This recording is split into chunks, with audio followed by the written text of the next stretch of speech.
So this is A, B, C, D, E, and F. I don't care what the lows are. So you'll see a pin reaction and a pin reaction. Well, I can't solve for those. Well, I can solve for a few items. I might be able to solve for an X or something, but I'm not going to be able to solve for the support reactions completely, right? That doesn't mean you can't solve the truss, because I can't just say, hey, I'm going to skip finding the support reactions and go straight to here. That's two unknowns, and I'm going to solve that. So I'll get this and this. Once I have this and this, I got this, I got this.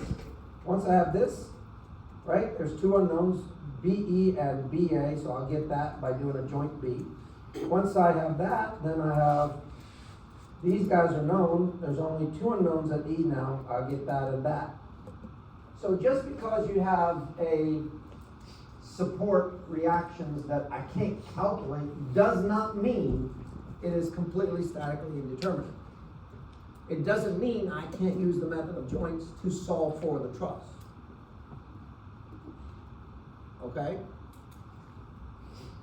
All right, just so you know. So I could easily, and the reason I bring this up is because in the homework, there's something very similar to this. It's not exactly that, but it's something similar where they have a pin and a pin. And I don't want you to freak out and go, oh, I can't do this problem. No, you can. You just start writing method of joints at C, jump to B, jump to D, etc. And just move your way from C that way towards the two pins. Okay? All right. Next. Here we're going to introduce you to the method of sections. Why? Because I'm not asking you for everything. I'm asking you for 3 items. 3 members. I don't care about the rest of them. Just those 3. So you had your intern do the truss problem, and now you're looking at the truss, and you know damn well you never take anything at face value. You will do a check, even if it's just to calculate a few items. Here I'm doing the check, and I'm going to check to see if my intern did this correctly and solve for CG, HG, and HI. Now, in the method of sections, you will cut through the members that you're looking for. And you hope that you can cut through no more than 3. Well, and by the way, it doesn't matter how you cut. You could cut horizontally, you could cut vertically, you could cut on a diagonal, you could cut a sinusoidal. It doesn't matter. But you're hoping to cut through no more than 3. So I'm looking for this one, and this one. There is no way I can cut through those 3 and get only those 3. So in this case, I might have to do 2 cuts rather than 1 cut. So the first cut I'm going to make is I'm going to cut through right here. That's going to be cut 1, 1. And then to get HI, I'm going to make this cut. That's going to be cut 2, 2. So looking at cut 1, 1, I have a choice. I can draw a section, that's why we call it a method of section, a portion of this truss. That portion could be that portion to the right, or I could do the portion to the left. It doesn't matter whether you do a left, a right, upper, lower half, whatever. Here, it kind of does matter which section you look at. And now I ask you the question, why does it matter in this problem? Why does it matter whether I take the left or the right? So I have a choice. I could either take, basically I could look this way, or I could look that way. Which way do you want to look? Do you want to look right, or do you want to look left? Do you want to draw a free body diagram of the section to the right, or do you want to draw it to the left? Right. Why do I want to draw it to the right? You just like it better. That's not an engineering answer. No. I have to have a reason why. I told you, I always ask why, because if you know why, now you're educated. Just because you say to the right doesn't mean, yeah, that's a guess. I need logical fact as to why. Why, my friend? Are there known forces on the right and there are unknown forces on the left? No, that's not the reason. Say it. She doesn't like the pins. Again, that's an emotional, I don't like the pins. In engineering, there's no emotion. Okay? You're on the right track. If I look at this hat, so I isolate and I look at this hat, what do I have to incorporate in my free body diagrams? What'd you say? The pins. Can I calculate the pins? No. I can't calculate the pins. There's 4 of them. How many equations do I have? 2. 3, damn it. 2. What the fuck? Go back to Florida. They would have said 2 in Florida.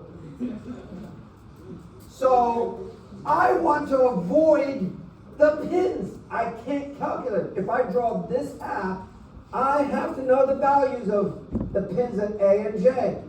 I can't get them. Why? Because there's 4 unknowns and I only have 3 equations. That sucks. So I avoid the left half and draw the right half. Now you know the logical, rational reason why I'm drawing the right half, not the left half. Not because it looks nicer. Okay? So here I'm going to avoid calculating the support reactions by just simply making a free body diagram. Right half RH, cut 1-1. This is what it's going to look like. I'm going to have D. I'm going to have this joint G. I'm going to have E over here. These have not been cut, so they stay as is. Also, the loads haven't been touched. They're going to stay as is, 800 and 1,000.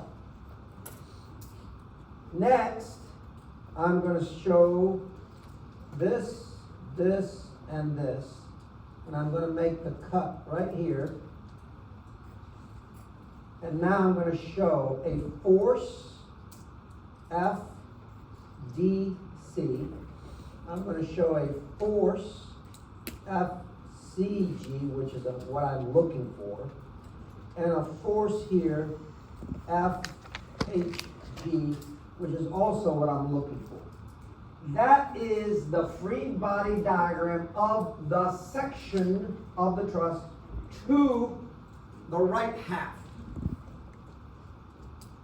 So anything I didn't touch, I'm just showing as part of the truss section, which is that members at D, G, and E. So this is D, and this is E over here. Now, how many equations of equilibrium do I have to play with? 3. How many unknowns do I have? 3. Fantastic. I can solve. Now, I don't really care about FDC. I wasn't asked to find that. So I try to find equations that will avoid getting FDC. So I probably don't want to write some forces in the X. So I'm left with some force in the Y and some moments. Well, guess what? This only has a Y component. The other two have X's. So let me start with a Y. Some forces in the Y equals 0, positive up. That says FCG sine of 45. This angle in here is 45 degrees. Minus this 1,000, which is external load that's in the Y, equals 0. FCG is 1414.21. It is in tension. I got a positive answer. By the way, anything that's pulling on a section, which I've drawn all my unknowns as pulling, pulling, pulling. I told you, that is standard for me. I don't care if I know it's in compression. I still draw it in tension because I'm not changing my method. My method says, if it's unknown, draw it in tension. Don't care if I know it's in compression, I still draw it in tension. I let the equations prove me right or wrong. Next, I want HG. One quick way to find HG is to do a moment at C. Some moments at C equals 0. Counterclockwise positive. Can I do a moment at C? Yeah, you can take a moment anywhere you want to take a moment. If you want to take a moment on the moon, then you need the distances from where you're at to the fucking moon, and you can do it. There is nothing that says you can't take a moment on the moon. But you gotta know the distances. So even though C is not on my diagram, I can still take a moment to it. So I am. And the reason I want that is because these two, line of action goes through C, therefore they create no moment. In which case I would have minus FHG plus 800 times 10 minus 1,000 times 30 equals 0. What's the distance from here to C? 10 plus 10 plus 10, that's 30. That is doing a clockwise rotation, that's a negative. This 800, if I move it all the way by the principle of transmissibility to here and go around C, that is counterclockwise, and its distance is 10. So you can see FHG comes out. It comes out as minus 22004. FHG is really 2200 in compression.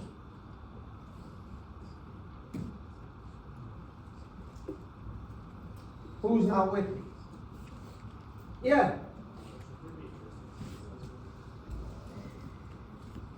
Yes. I forgot to put that in, didn't I? This should be a 10 in here. Correct. Thanks for finding my mistake. All right, now I'm going to do cut 2-2, which is this cut right here. And I'm going to draw a free body diagram. Cut 2-2. Do I want the upper half or the lower half? Upper half. So I'm going to write here upper half.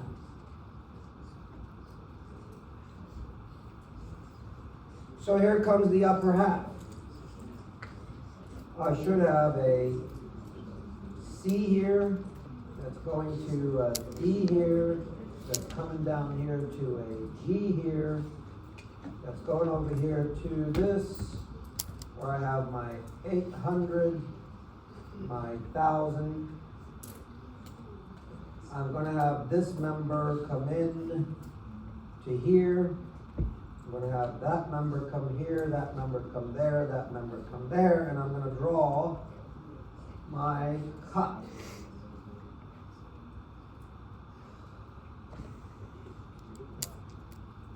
So my cut looks like this. This is what I want, FHI. This is my FBH. This is my FBC. Notice these guys are headed towards B. If I'm a smart person, what do I do right away to get HI? Moment where? About B. Why? Because that eliminates BH and BC, because their line of action goes through B. So I'm going to write some moments about B equals 0, counterclockwise positive, minus 10 times FHI, minus 1,000 times 40 equals 0. FHI is a minus 4,000, or FHI is 4,000 in compression.